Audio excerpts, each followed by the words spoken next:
There comes a moment in every believer's life when the outside looks fine, but the inside is falling apart.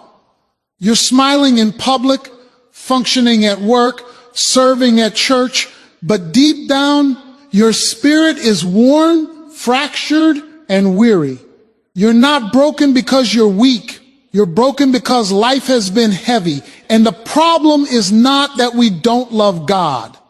The problem is that we often try to fix spiritual damage with worldly tools. Only God can mend what life has torn. The Bible reminds us that God is near to the brokenhearted and saves those who are crushed in spirit. Notice, it doesn't say he waits for you to fix yourself first. He draws near while you're broken. That's good news, because peace is not found in escape, distraction, or control. Peace is found in connection. Prayer is not a religious ritual. It is a divine repair shop. When you pray, you are not informing God of what he doesn't know. You are inviting him into places you've been carrying alone. Prayer is where wounded souls are stitched back together. It's where chaos bows to God's order. It's where anxiety is exchanged for assurance, but prayer only works when it's honest. God cannot mend the spirit you pretend is fine. You don't need polished words, you need surrendered hearts. When you say, God, mend my spirit, you're saying, I can't fix this on my own anymore. And that confession is not failure, it's faith. Inner peace does not mean the storm disappears. It means the storm no longer controls you. Jesus didn't calm every storm immediately, but he always brought peace to those who trusted him in the boat. When prayer becomes your first response instead of your last resort, something changes. Your circumstances may look the same, but your spirit is strengthened. Your heart becomes anchored. Your mind becomes guarded, and your soul begins to rest. God specializes in restoration. He doesn't just patch you up, he renews you from the inside out. And when your spirit is mended, you can walk with clarity, love with patience, and endure with hope. So today, don't ask God to just fix the situation. Ask him to mend you. Because when God restores the spirit, peace follows. Spiritual wounds require spiritual solutions, because not every injury bleeds and not every battle shows up on the surface. Some wounds live in the soul. They form quietly through disappointment, betrayal, unanswered prayers, prolonged waiting, and seasons where God feels silent. You can still function, still show up, still smile, but inwardly something is fractured. And the mistake many people make is trying to treat a spiritual condition with natural remedies. We live in a world that offers many coping mechanisms, but very few cures. When the spirit is wounded, the world prescribes distractions. Stay busy, scroll longer, work harder, entertain yourself until the pain dulls. Others suggest control. If you can manage every detail, then you won't feel so unsettled. Some turn to pleasure, others to isolation, others to achievement. But none of these reach deep enough, because they were never designed to heal the spirit. The spirit is the part of you that connects with God. And when that connection is strained, no external fix will be sufficient. You can change your environment and still feel empty. You can improve your finances and still feel anxious. You can fix relationships and still feel restless. Why?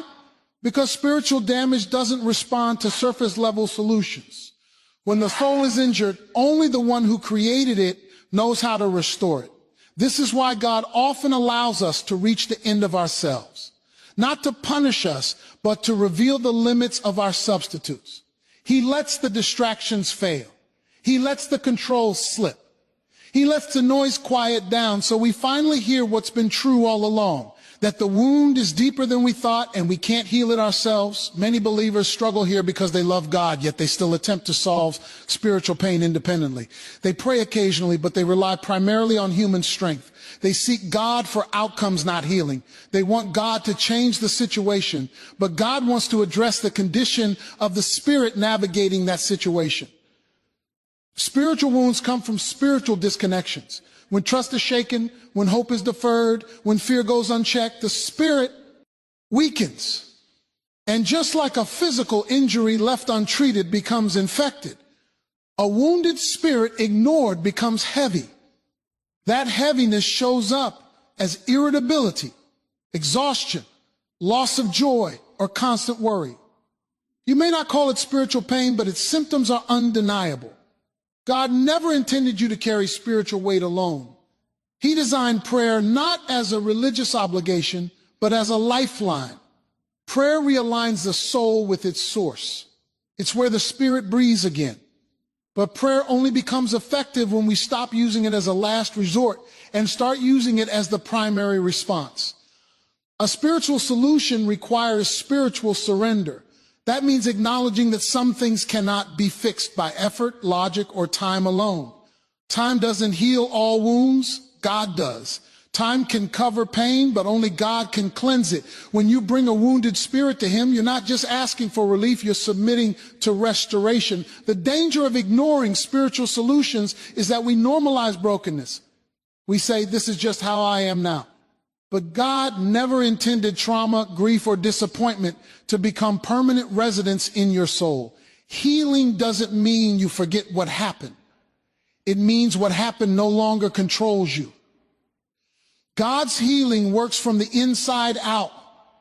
He addresses motives before methods, hearts before habits, spirits before circumstances. And sometimes that's frustrating because we want fast relief, but deep repair takes intentional surrender. God doesn't rush restoration because He's not just fixing pain. He's rebuilding trust, strengthening faith, and deepening dependence. When spiritual wounds are met with spiritual solutions, something shifts. Peace doesn't come from the absence of problems, but from the presence of God within the problem. Strength doesn't come from having answers, but from knowing the one who holds them. And clarity doesn't come from controlling outcomes, but from yielding control. Ignoring the spiritual dimension of pain leaves you managing symptoms instead of receiving healing. But when you invite God into the wounded places, you're allowing the great restorer to do what no human solution ever could.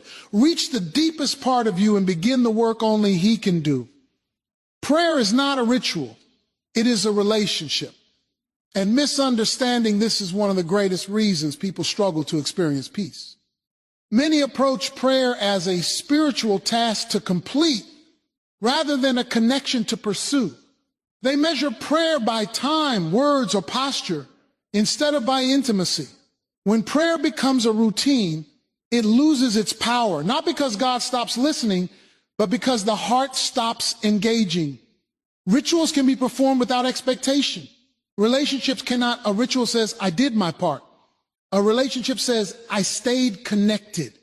And God has never been interested in hollow performances. He desires presence, honesty, and trust. Prayer was never meant to be a monologue delivered to heaven. It was designed as communion and ongoing exchange between a loving Father and His children. When prayer is reduced to a checklist, it becomes mechanical. People pray because they feel obligated, not because they feel invited. They repeat familiar phrases, rush through requests, and leave unchanged. Over time, frustration grows. They wonder why prayer feels dry, why peace feels distant, why God seems silent. But the issue is not God's absence. It's the absence of relational depth. Relationships require vulnerability, and prayer demands the same. God is not impressed by polished language or spiritual vocabulary. He responds to truth. When prayer becomes relational, it moves beyond asking God to fix problems and starts allowing God to reveal what's happening within. It becomes less about outcomes and more about alignment. A relationship with God through prayer reshapes how we see Him. Instead of viewing God as distant or demanding, prayer reveals Him as near and attentive. The more time spent in honest prayer, the more trust develops. And trust is the foundation of peace. You cannot rest in someone you don't trust, and you cannot trust someone you never engage. Many people avoid relational prayer because it exposes the heart. It's easier to recite prayers than to confess fears. It's easier to ask for blessings than to surrender control. But surface level prayer produces surface level peace. Deep peace comes when prayer becomes a safe place where nothing is hidden. Relational prayer also changes how we list. Prayer is not only about speaking, it's about attentiveness. In a real relationship, communication flows both ways. When prayer becomes relational, silence is no longer awkward, it becomes sacred. Stillness becomes an opportunity for clarity, correction, and comfort. God often speaks most clearly when we stop filling the space with words. Prayer as relationship means consistency over convenience. You don't build closeness through occasional encounters, you build it through continual connection. Not every prayer will feel powerful, but every prayer deepens familiarity. Over time, the Spirit learns to recognize God's voice, God's peace, and God's direction. This kind of prayer doesn't always remove circumstances, but it redefines them. Problems are no longer faced alone. Decisions are no longer carried without guidance. Fear loses its grip because confidence grows, not in outcomes, but in God's presence. The soul becomes anchored, not because life is predictable, but because God is faithful. When prayer is relational, disappointment doesn't drive you away from God. It drives you toward Him. You stop running from Him when things go wrong and start running to Him. That shift alone transforms the inner life. Anxiety decreases not because questions disappear, but because companionship replaces isolation. Relational prayer also transforms obedience. When prayer is merely ritual, obedience feels forced. But when prayer is relationship, obedience becomes trust in action. You follow our God not out of fear, but out of confidence in His character.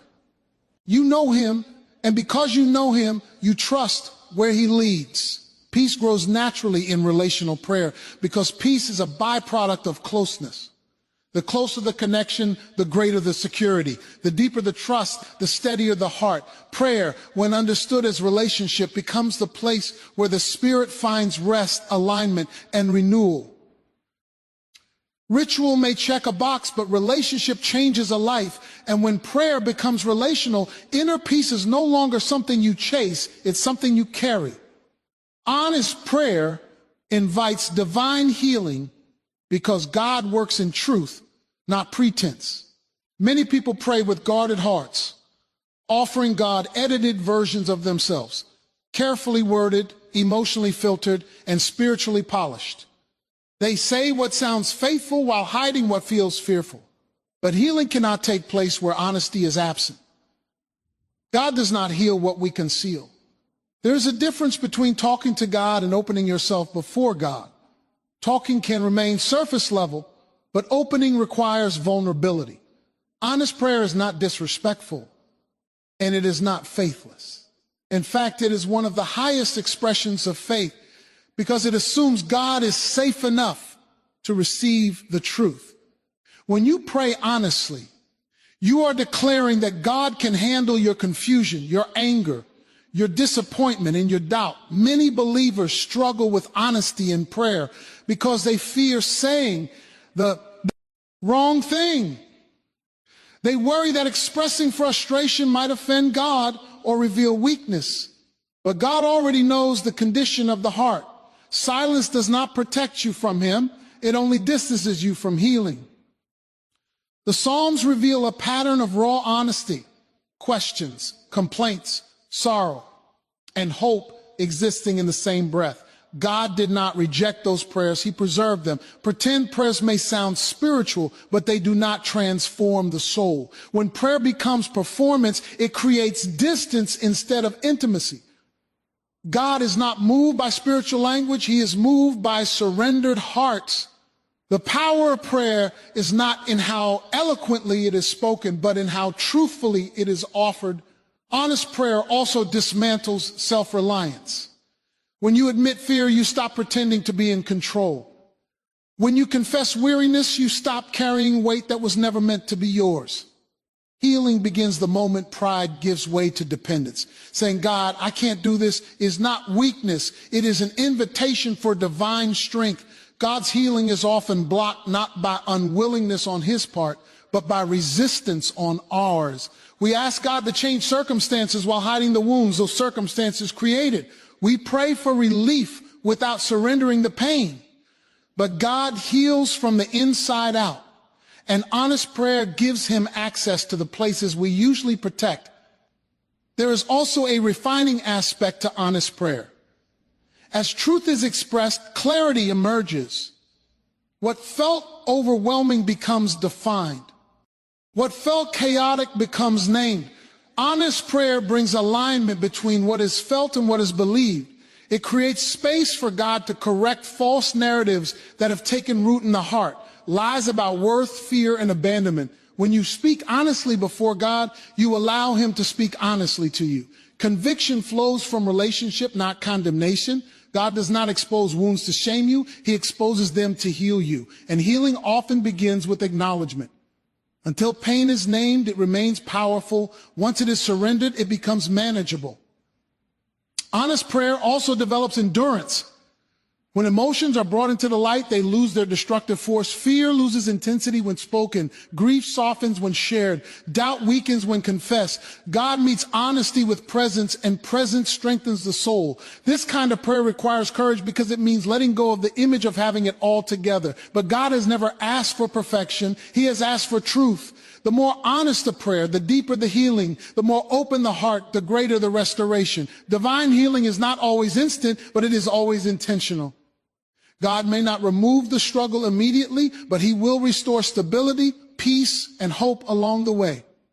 Honest prayer does not change God's character. It changes our capacity to receive what he's already willing to give. When honesty replaces performance, prayer becomes a place of healing rather than obligation. And when healing begins, the spirit grows lighter, the heart grows stronger, and peace becomes possible. Not because life is easy, but because nothing is hidden from the God who heals completely. Inner peace is stability, not the absence of storms, because peace was never promised as a life free from trouble. Many people equate peace with calm surroundings, predictable outcomes, and resolved problems. But that definition is fragile because it depends entirely on circumstances behaving the way we want them to. The moment pressure arrives, that kind of peace collapses.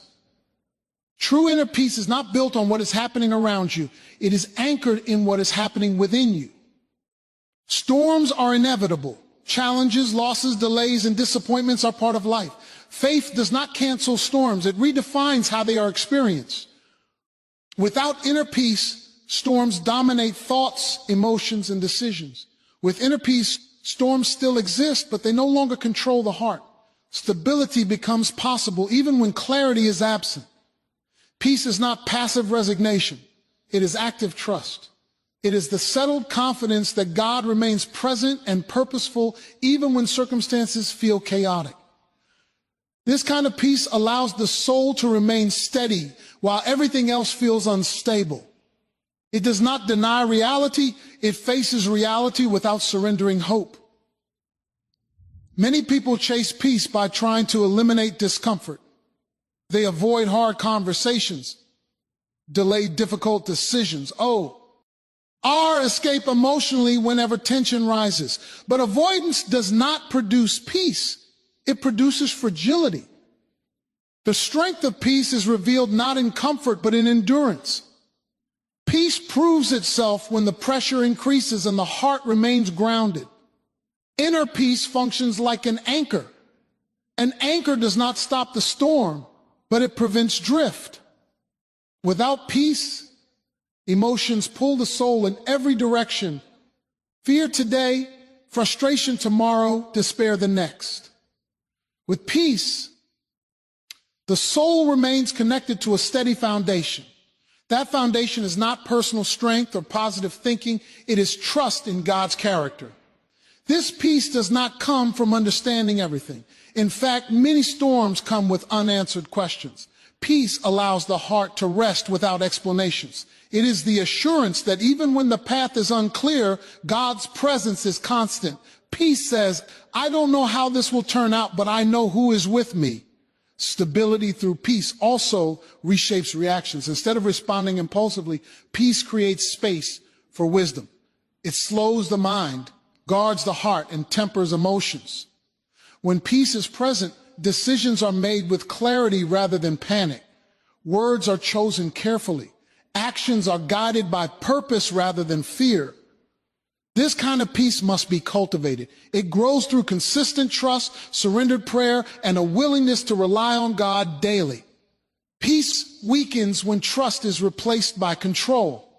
The more tightly we try to manage outcomes, the more anxious we become.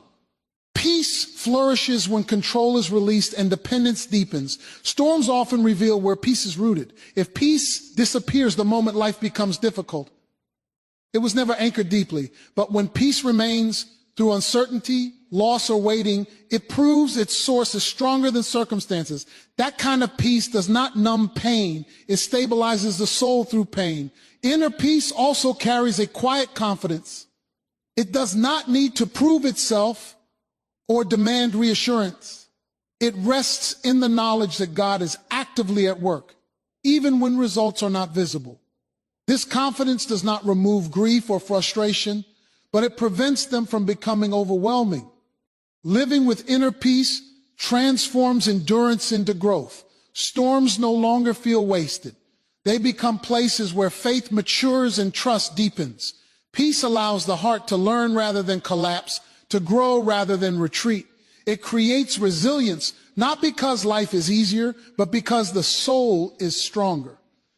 The absence of storms is temporary, but the presence of peace is sustainable. When peace is rooted in God, it remains accessible in every season.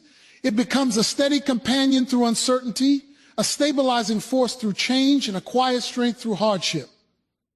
Inner peace does not wait for life to settle. It settles the heart while life unfolds.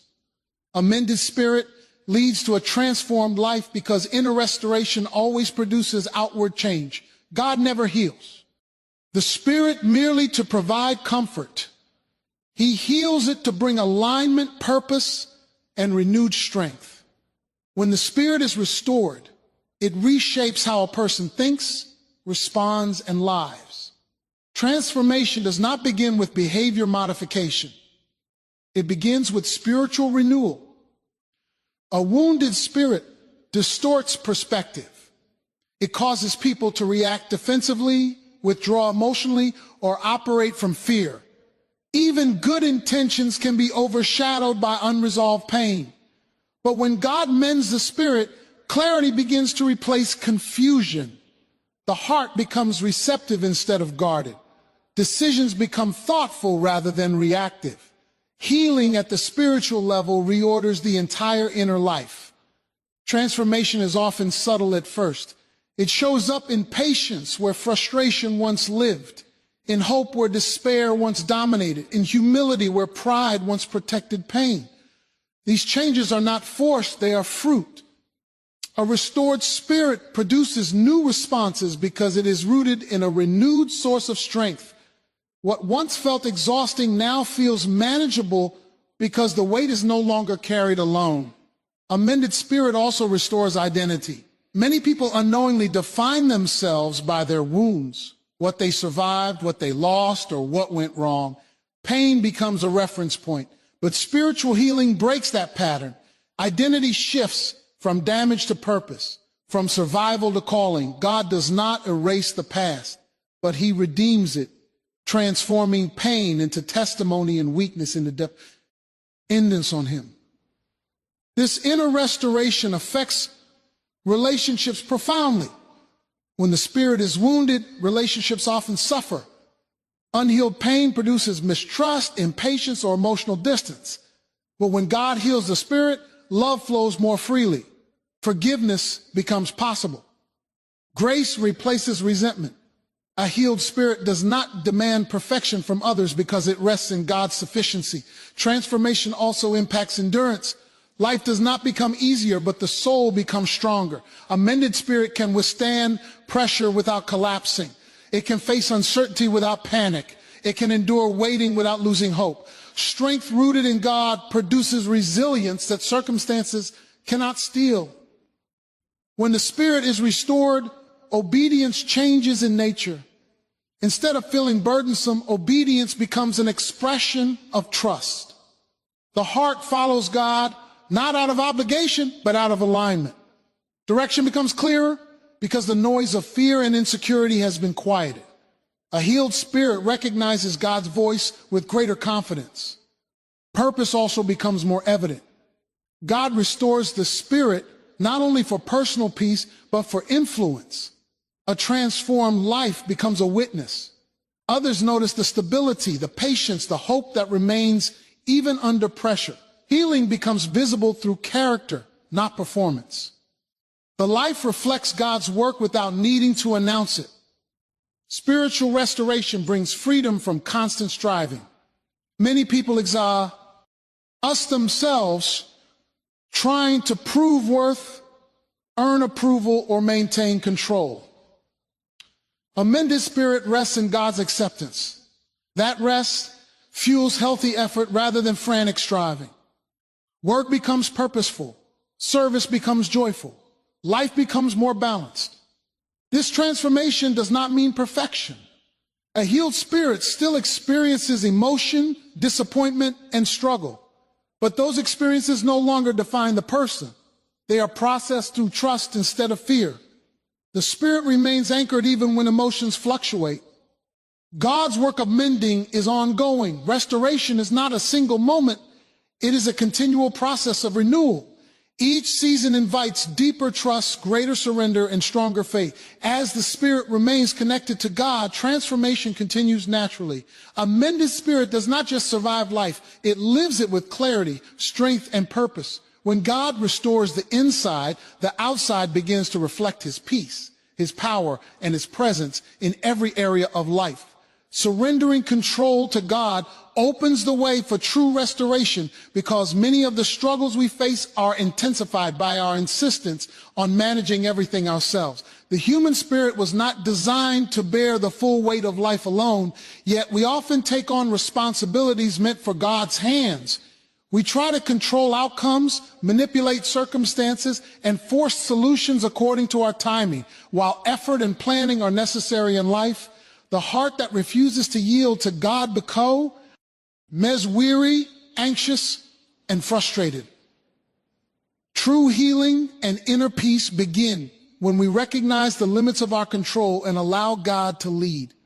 Control gives an illusion of security, but it is temporary and fragile. When we insist on dictating every step, we build a structure that collapses under pressure. Our mind races with worry, our heart tightens with fear, and our spirit becomes restless. Even small setbacks feel catastrophic because we have placed our hope in our ability to manage instead of in God's faithfulness. Surrender is not weakness, it is acknowledgement of our dependence on a sovereign and loving God.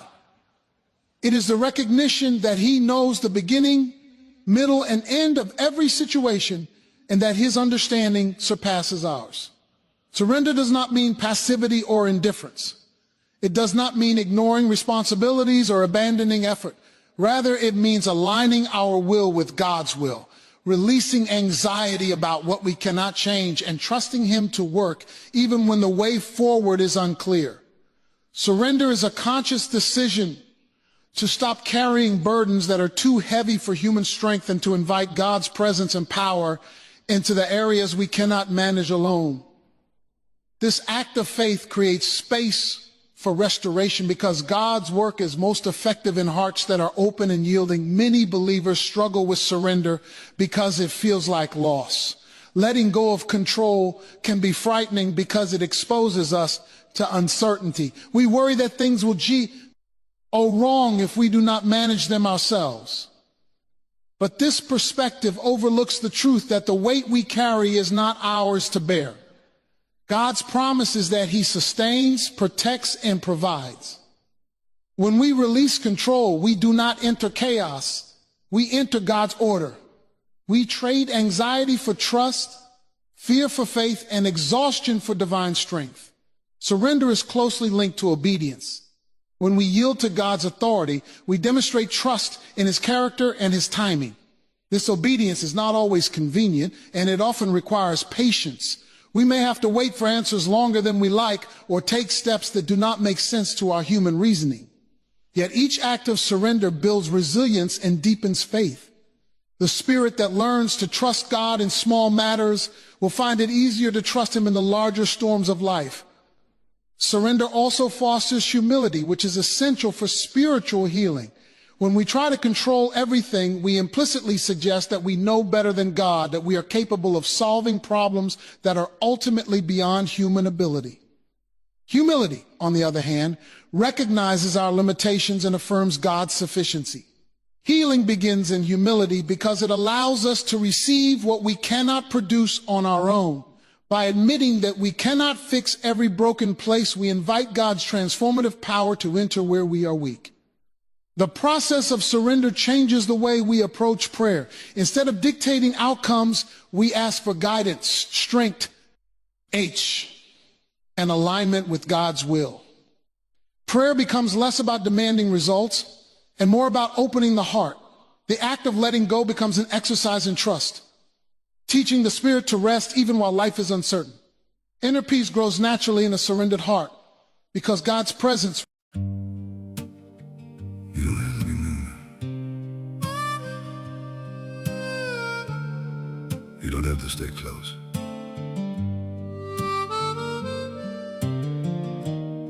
As long as you're somewhere out there, that's enough for me. I don't need to hold you near me, don't need promises to keep. Just the thought that you are breathing somewhere in this world I see. Even if I'm not beside you, even if you never know, there's a quiet kind of comfort just in knowing you still glow. I don't need forever, I just need you to exist. You don't have to stay with me, you don't have to feel the same. Just as long as you're still out there, calling softly through my days. You don't have to look my way, you don't have to be my home. It's enough to know you're living in a world I'm not alone. I won't chase you through the distance, won't disturb your chosen life. I'll just keep you in my silence, like a star that shines at night. Through the dark and through the blue, I still think of you. You don't have to stay with me, you don't have to feel the same.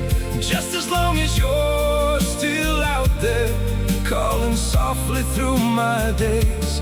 You don't have to look my way, you don't have to be my home. It's enough to know you're living in a world I'm not alone.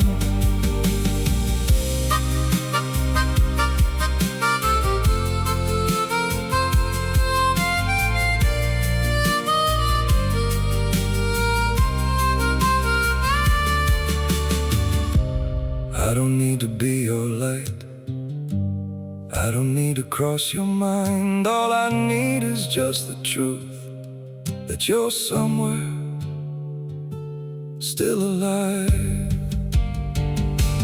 You don't